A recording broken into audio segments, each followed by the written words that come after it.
In this video, we're going to talk about some valuable error comic books that oftentimes you can find at regular price and make some big money. Stay tuned.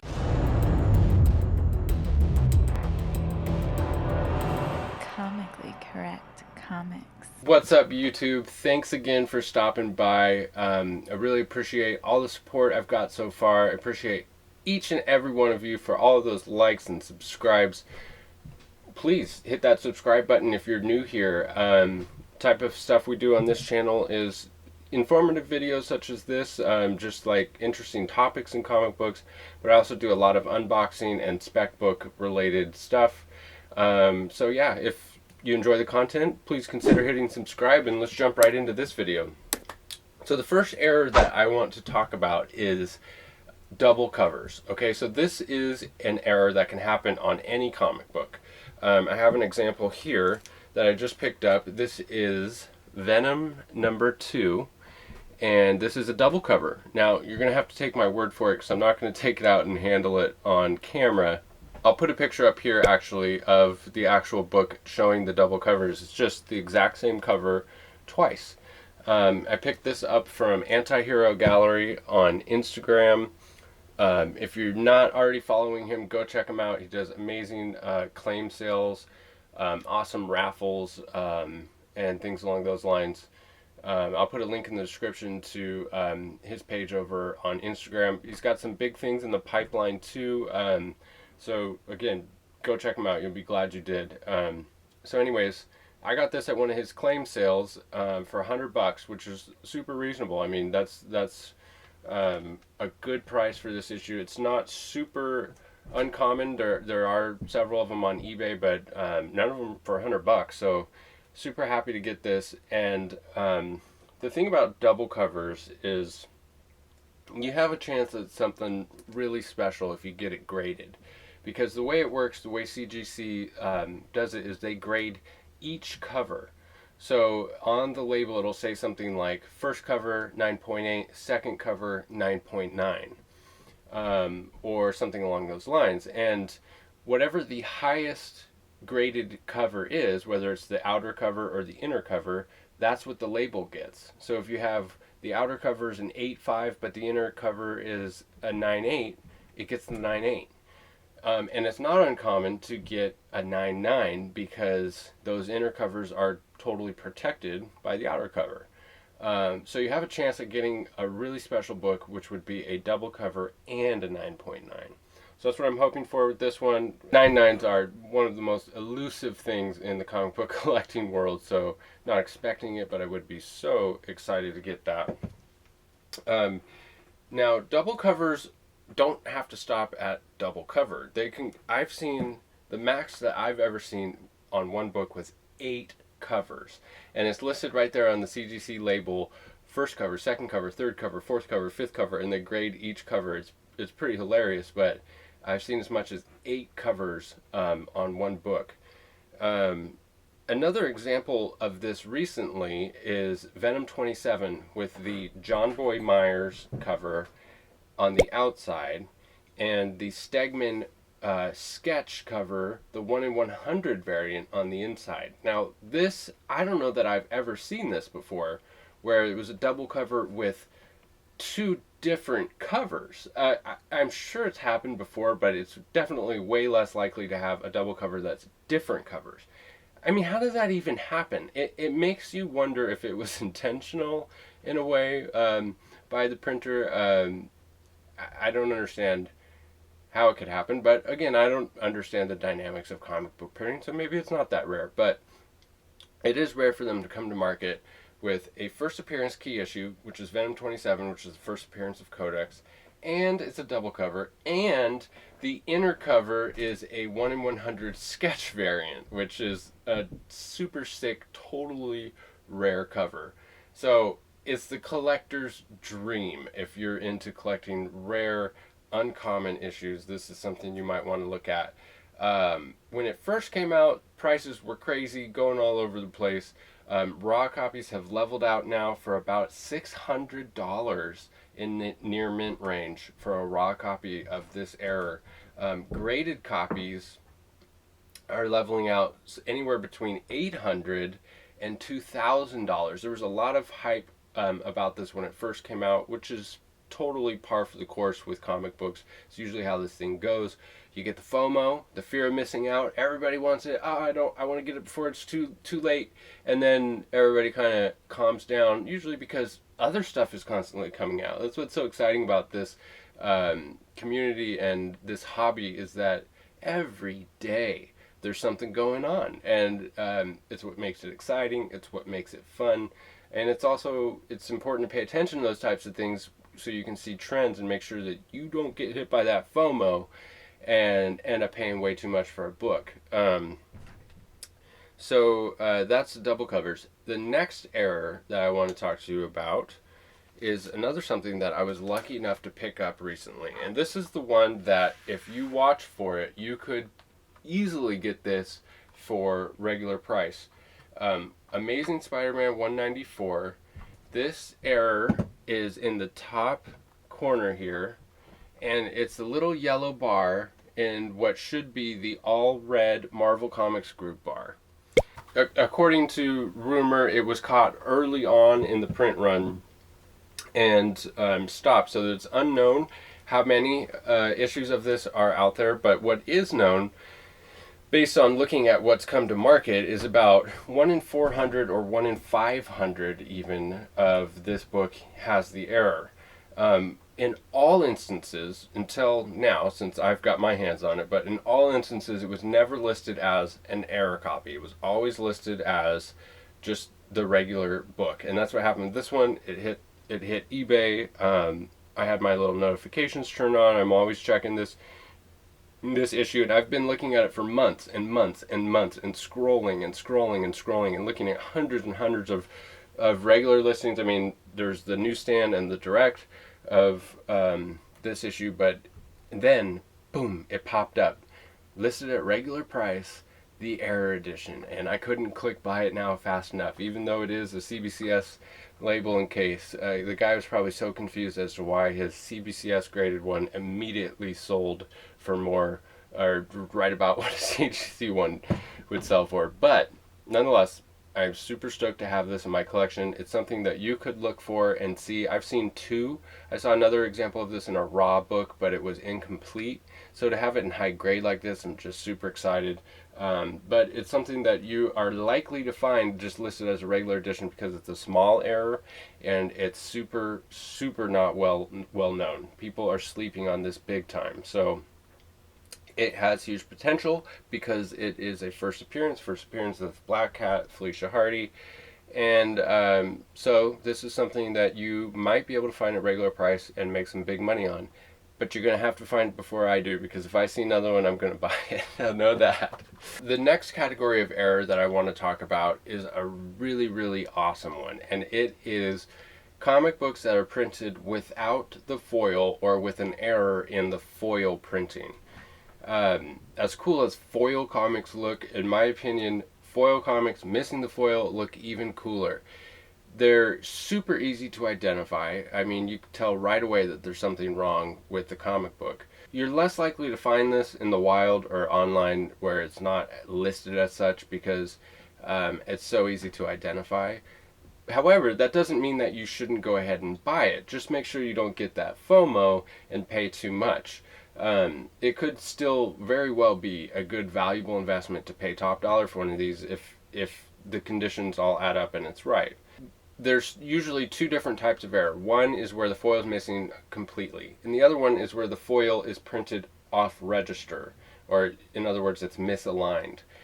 The thing to note about these errors is that CGC denotes them as a qualified label, which I don't agree with. I think that it's a manufacturing error. It should be noted on the label, but it's not a qualified book. So what they do is they say qualified grade, printed with foil off register, or printed missing the foil.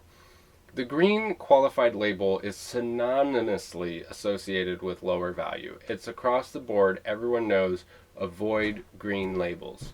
It's so to have it on an error book like this, I just don't agree with. I think they should just notate it and give it the blue label. So anyways, to go through some of these books that have this error, Doom 2099 number 1. Now this one can be tricky to identify in pictures online because it has the foil around the outside of the comic book. It's a silver foil. But in the pictures, some of the ones that have the foil look like it's not silver and look like it's just missing. So it is tricky to identify. Don't get too excited and buy a silver one thinking that it's just misidentified as a regular issue. The Doom 2099 number 1, so rare, there's no sales data on it. Next we have Death Blow number 1. It's missing the red foil, and here's a couple pictures of this. This is just a $2 book with the foil, and with the error, it's a $250 book. This next one is my favorite of the foil errors, and it's Web of Spider-Man number 100. The regular book in near mint condition is $5. It's a $5 book with the green foil. Missing the foil, and it's just the white background, $650 book. So a huge premium on that one. Now, there's another one. There's one listed on eBay right now, and it's the misaligned variant. So you can see it's not missing the foil, it's just misaligned. And it's listed for $1,000. I don't think the misaligned should be worth more than the error that's just missing the foil altogether. I think missing the foil altogether is cooler, but it's kind of a preference thing.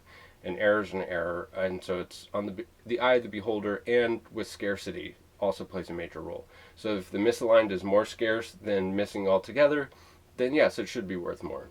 Next up we have DC Rebirth Wonder Woman number 1, the gold foil variant. This is the New York Comic Con gold foil, and the error on this one is the gold foil has silver foil on the back. It's supposed to be gold all the way around. There's a lot of issues out there that are gold all the way around, but the error edition has silver foil on the back. Super rare, super rare, worth way more.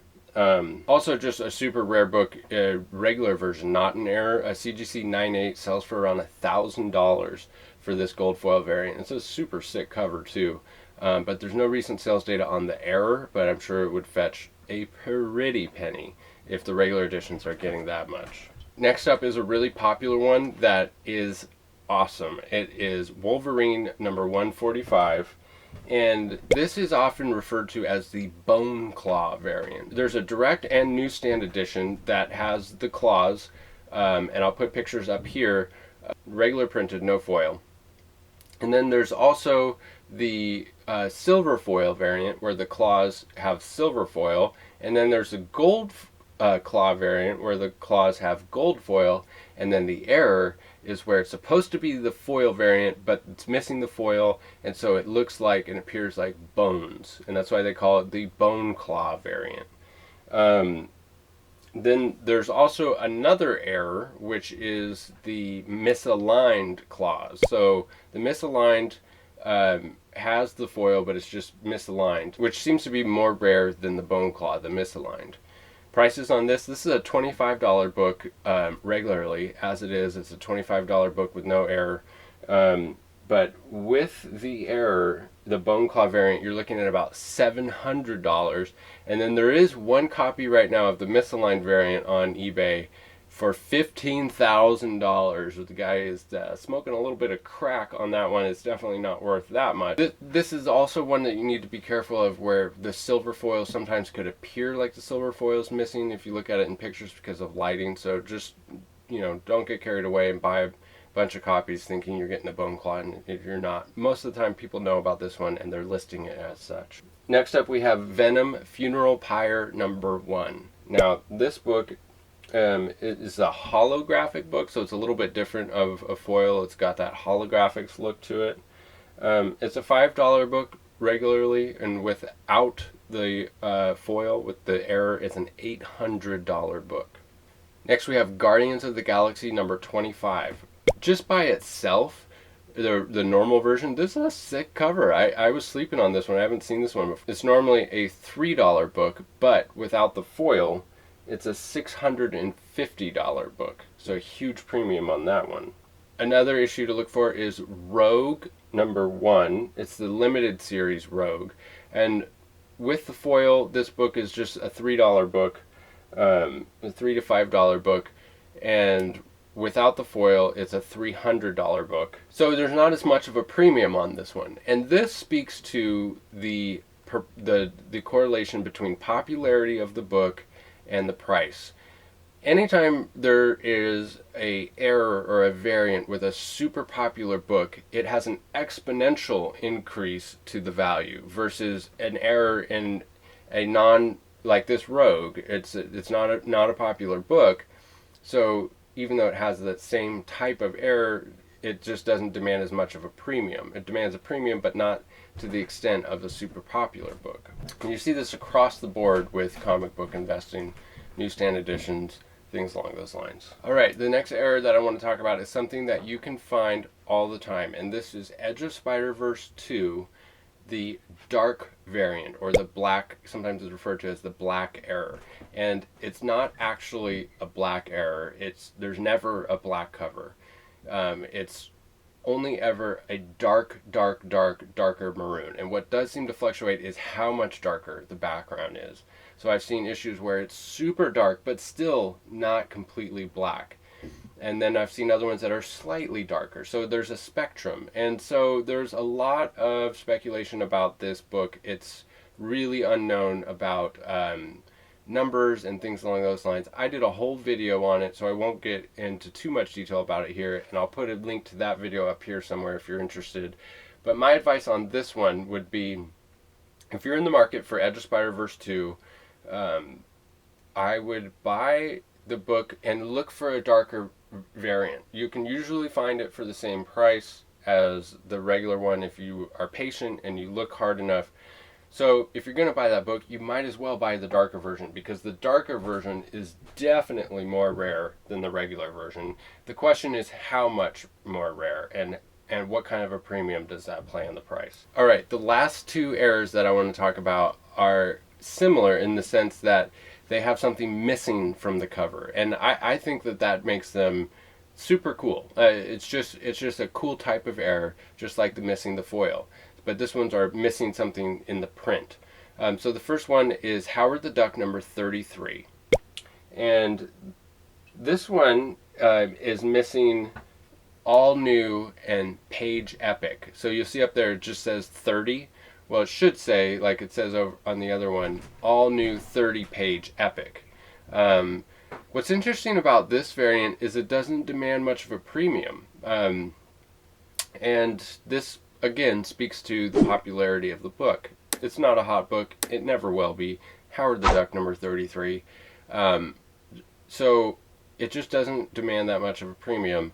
So if you're into errors and you just want to add it to your PC, you might want to pick it up. And last but not least, we have Tales to Astonish number 43. Now, this is one that I'm looking high and low for, because I would love to have this in my book. It's an error print from the Silver Age. And what it is the month and price are missing from the book. And I'll put pictures up here of both, and you'll see that the month and price are missing. This is so rare, super rare, no sales data, totally unknown how much this would affect the price. Not a super popular issue, but popular enough to where this error would play a huge role in its price. So keep your eyes peeled for that one. So you guys, this is just the tip of the iceberg when it comes to error comic books. Leave a note in the comments. Do you have any of these awesome errors? Or do you know of any errors that I didn't mention here that are super cool that I should be looking for? I'd love to hear from you guys. Thanks again for stopping by. Please hit a like on your way out. Don't forget to smash that subscribe. Check me out on Instagram for awesome giveaways and other fresh content, and we'll see you in the next video. Bye.